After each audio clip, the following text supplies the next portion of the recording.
Welcome to Kannan info Tamil. நம்ம இன்னைக்கு என்ன டாபிக் பார்க்க போறோம் அப்படின்னா, சமீப காலங்கள்ல இந்தியா ஹைப்பர்சானிக் மிசைல்களை ரொம்ப ரகசியமா அதே வேளையில அதிவிரைவா டெவலப் செய்து வந்துகிட்டு இருக்காங்க. அந்த வகையில சமீபத்துல யாருமே எதிர்பார்க்காத ஒரு சூழ்நிலையில இந்தியா தன்னுடைய லாங் ரேஞ்ச் ஹைப்பர்சானிக் மிசைல வெற்றிகரமா சோதனை செஞ்சாங்க. இந்த சூழ்நிலையில சமீபத்துல நடைபெற்ற ஒரு நிகழ்ச்சியில DRDO 2 ஹைப்பர்சானிக் மிசைல்களை காட்சிப்படுத்தி இருக்காங்க.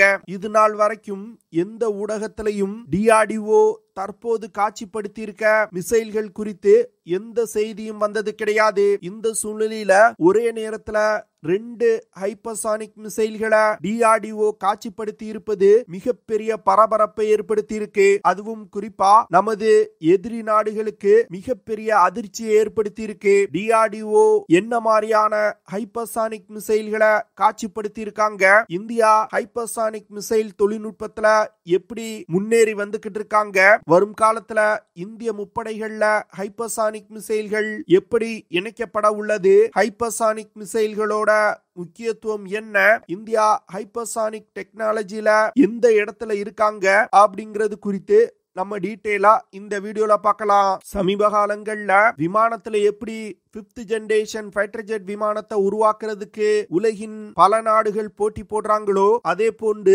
ஹைப்பர்சானிக் மிசைல்களை உருவாக்குறதுல வல்லரசு நாடுகளுக்கு இடையே கடுமையான போட்டி நிலவி வந்துகிட்டு இருக்கு. ஹைப்பர்சானிக் மிசைல் அப்படிங்கிறது ஒலியின் வேகத்தை விட 5 மடங்கிற்கும் அதிகமான வேகத்துல சீறி பாயக்கூடிய மிசைல்களை ஹைப்பர்சானிக் மிசைல்ஸ் அப்படின்னு சொல்லுவாங்க. இந்த வகை மிசைல்களை தயாரிப்பது சாதாரண விஷயம் கிடையாது. தற்போதைய நிலையில ரஷ்யா, சீனா போன்ற நாடுகள் தான் ஹைப்பர்சானிக் மிசைல்களை வெற்றிகரமா டெவலப் செய்து தங்கள் படையில் இணைச்சிருக்காங்க. அதுவும் குறிப்பா ரஷ்யா தன்னுடைய முப்படைகள்ல ஹைப்பர்சானிக் மிசைல்களை இணைச்சிருக்காங்க. அமெரிக்கா கூட ஹைப்பர்சானிக் மிசைல் தொழில்நுட்பத்துல பின்தங்கி தான் இருந்து வந்துகிட்டு இருக்காங்க.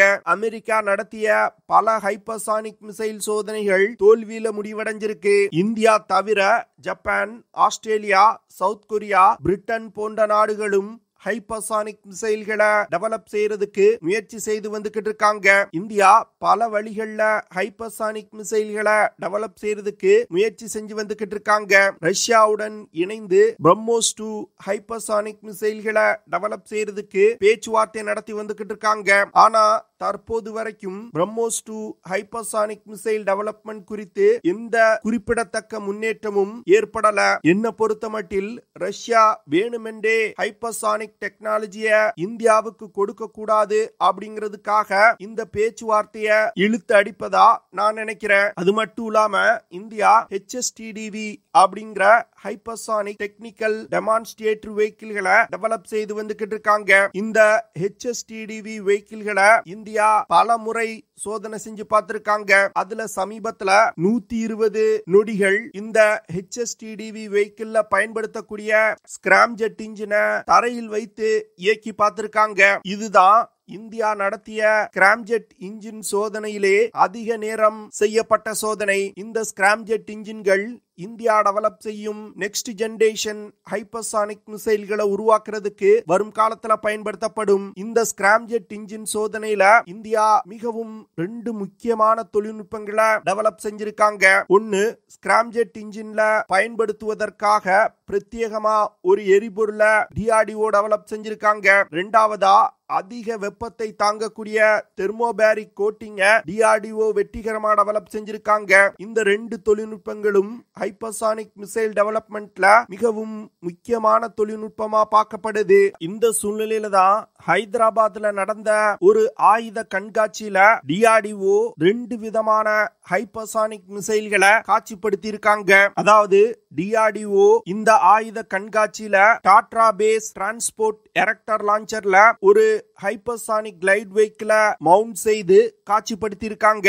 இது நாள் வரைக்கும் இது போன்ற ஒரு ஹைப்பர்சானிக் கிளைட் வெஹிக்கிள DRDO டெவலப் செஞ்சு வந்துகிட்டு இருக்காங்க அப்படிங்கிற எந்த செய்தியும் வெளிவந்தது கிடையாது. கிட்டத்தட்ட 14 மீட்டர் நீளமும் 20 டன் எடை கொண்டதா இந்த ஹைப்பர்சானிக் கிளைட் வெஹிக்கிள்கள் இருக்கும். சமீபத்துல இந்தியா சோதனை செஞ்ச ஹைப்பர்சானிக் மிசைல்ல இருந்து இது முற்றிலும் வேறுபட்டதா இருக்க போகுது. அதாவது இந்த ஹைப்பர்சானிக் கிளைட் வெஹிக்கிள் கோல் லான்ச் தொழில்நுட்பத்தை பயன்படுத்த உள்ளது. மிசைல லான்ச்சர்ல இருந்து வெர்டிகலா எஜெக்ட் செய்த பிறகு பூஸ்டர் ராக்கெட் இயக்கப்படும். அதற்கு பிறகு மிசைல் டார்கெட்டை நோக்கி பறக்க தொடங்கும். DRDO டெவலப் செய்து வரும் இந்த ஹைப்பர்சானிக் கிளைட் வெஹிக்கிள்கள்னால 1500 கிலோமீட்டருக்கும் அதிகமான தூரத்துல உள்ள இலக்குகளை தாக்குவதற்கு பயன்படுத்தப்பட உள்ளது. அது மட்டும் இல்லாம இந்த மிசைல்கள்னால 9 மடங்கு வேகமா பறந்து சென்று இலக்கை தாக்க முடியும். இந்த ஹைப்பர்சானிக் கிளைட் வெஹிக்கிள்கள் பிரத்யேகமா இந்திய கடற்படையில் பயன்படுத்துவதற்காக டெவலப் செய்யப்பட்டு வருது. இந்தோ பசிபிக் ரீஜன்ல இந்தியா தன்னுடைய மேரிடைம் டாமினன்ஸ உறுதி செய்வதற்கு இது போன்ற ஹைப்பர்சானிக் மிசைல்கள் இந்தியாவுக்கு ரொம்பவும் அவசியம் அப்படின்னு இந்தியன் டிஃபென்ஸ் எக்ஸ்பர்ட் சொல்றாங்க. சீனாவை எடுத்துக்கிட்டீங்கன்னா எதிரிகளின் போர்க்கப்பல்கள் மற்றும் விமானம் தாங்கி போர்க்கப்பல்களை தாக்குவதற்கு DF-21D அப்படிங்கிற ஒரு அதிநவீன கேரியர் கில்லர் ஹைப்பர்சானிக் மிசைல டெவலப் செய்து தங்கள் படையில் இணைச்சிருக்காங்க. அதே போன்று DF-17 போன்ற ஹைப்பர்சானிக் மிசைல்களையும் தங்கள் படையில் பயன்படுத்தி வந்துகிட்டு இருக்காங்க. இந்த மிசைல்கள்னால அதிகபட்சமா 2500 கிலோமீட்டர் தூரத்துல உள்ள இலக்குகளை தாக்க முடியும். இந்த ஹைப்பர்சானிக் மிசைல்களை சீனா நினைச்சா இந்தோ பசிபிக் மற்றும் லைன் ஆஃப் ஆக்சுவல் கண்ட்ரோல் பகுதியில இந்தியாவுக்கு எதிராக பயன்படுத்த முடியும். அதனால இந்தியா ஹைப்பர்சானிக் தொழில்நுட்பத்துல சீனாவுக்கு நிகர் போட்டி போட்டே ஆக வேண்டிய கட்டாயத்துல இருக்காங்க. இதன் காரணமாக தான் இந்தியா சமீப காலங்கள்ல ஹைப்பர்சானிக் மிசைல்களை டெவலப் செய்யறதுல அதிக முனைப்பு காட்டி வந்துகிட்டு இருக்காங்க. அடுத்து அதே ஆயுத கண்காட்சியில DRDO BM-04 அப்படிங்கிற ஒரு ஷார்ட் ரேஞ்ச் பாலிஸ்டிக் மிசைல காட்சிப்படுத்தி இருந்தாங்க. ஆனா இந்த BM-04 மிசைல் ஒரு ஷார்ட் ரேஞ்ச் பாலிஸ்டிக் மிசைல் மாதிரி தெரியல.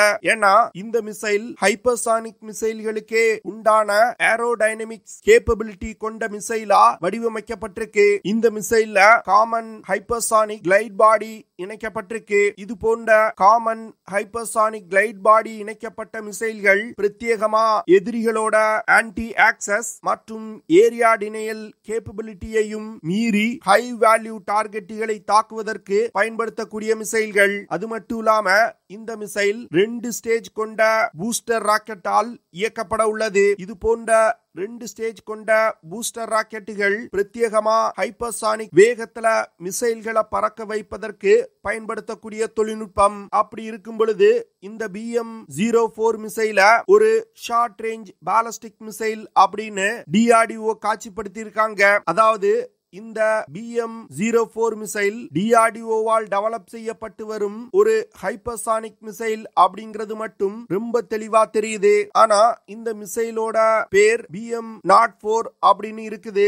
அப்படின்னா இதற்கு முன்னாடி ஏற்கனவே BM-1, BM-2 மற்றும் BM-3 போன்ற மிசைல்களை DRDO டெவலப் செஞ்சிருக்காங்களா அப்படிங்கிற கேள்வியும் எழுது. இதுல இருந்து DRDO பல்வேறு விதமான ஹைப்பர்சானிக் மிசைல்களை டெவலப் செய்து வருவது ரொம்ப தெளிவா தெரியுது. இந்த மிசைல்ல பயன்படுத்தப்படும் 2 ஸ்டேஜ் கொண்ட பூஸ்டர் ராக்கெட்டுகள் அக்னி மற்றும் பிருத்திவி மிசைல பேஸா வச்சு டெவலப் செஞ்சிருக்காங்க. இந்த BM-04 மிசைல்கள் 300 முதல் 1000 கிலோமீட்டர் தூரத்துல உள்ள இலக்குகளை தாக்குவதற்கு இந்தியா டெவலப் செஞ்சிருக்காங்க அப்படின்னு சொல்லப்படுது. இந்த மிசைல்ல பயன்படுத்தப்படும் காமன் ஹைப்பர்சானிக் கிளைட் பாடி சாதாரண பாலிஸ்டிக் மிசைல் போன்று அரைவட்ட பாதையில பயணிக்காம மிகவும் குறைவான உயரத்துல வெவ்வேறு திசைகள்ல பறந்து இலக்கை தாக்கக்கூடியதா இருக்குது. இந்த காமன் ஹைப்பர்சானிக் கிளைட் பாடினால அதிகபட்சமா ஒலியின் வேகத்தை விட 5 மடங்கு வேகமா பறந்து சென்று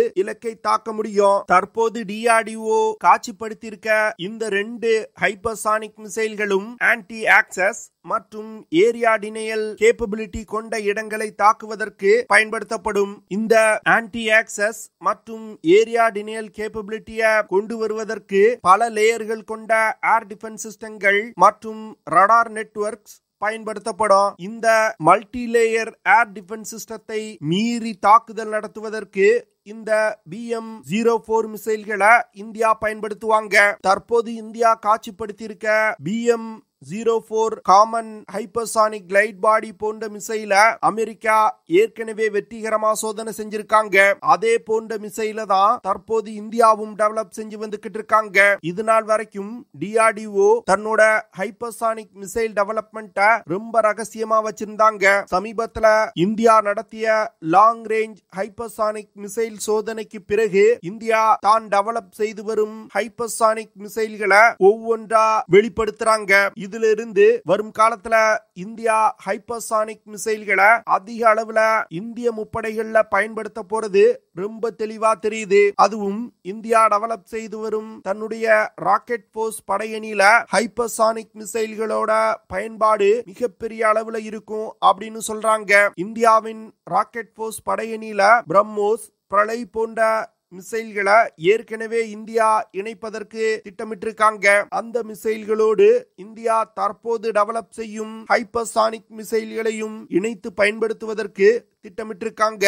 இதனால வரும் காலத்துல வல்லரசு நாடுகளையே இந்தியா ஹைப்பர்சானிக் மிசைல் தொழில்நுட்பத்துல பின்னுக்கு தள்ளும் அப்படின்னு எதிர்பார்க்கப்படுது. DRDO டெவலப் செய்து வரும் HSTDV வெஹிக்கிள்கள் ஒரு டெக்னிக்கல் டெமான்ஸ்ட்ரேட்டர் வெஹிக்கிள்கள் தான். இந்த டெக்னிக்கல் டெமான்ஸ்ட்ரேட்டர் வெஹிக்கிள்களை பயன்படுத்தி நடத்தப்படும் சோதனைகள்ல கிடைக்கக்கூடிய இன்ஃபர்மேஷன்ஸை பயன்படுத்தி இந்தியா ஹைப்பர்சானிக் க்ரூஸ் மிசைல்களை டெவலப் செய்ய திட்டமிட்டிருக்காங்க.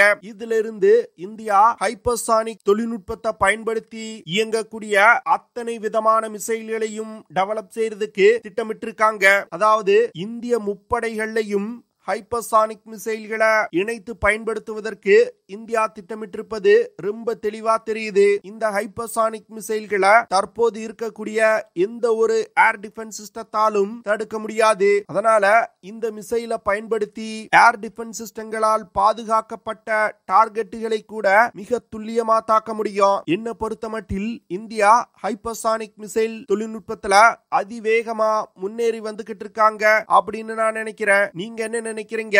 இந்தியா ஹைப்பர்சானிக் தொழில்நுட்பத்துல வளர்ச்சி அடைகிறாங்களா இல்லையா அப்படிங்கறத கமெண்ட் பண்ணுங்க. ஓகே ஃப்ரெண்ட்ஸ், நம்ம வீடியோவோட நிறைவு பகுதிக்கு வந்துட்டோம். இதெல்லாம் தான் நான் உங்ககிட்ட ஷேர் பண்ணணும் அப்படின்னு நினைச்ச விஷயங்கள். ஐ ஹோப் நான் ஷேர் பண்ண விஷயங்கள் உங்களுக்கு பிடிச்சிருக்கும்னு நினைக்கிறேன். அப்படி பிடிச்சிருந்துச்சுன்னா ஷேர் பண்ணுங்க, லைக் பண்ணுங்க, கமெண்ட் பண்ணுங்க. மறக்காம நம்ம சேனலுக்கு சப்ஸ்கிரைப் பண்ணுங்க. See you in the next video. Jai Hind.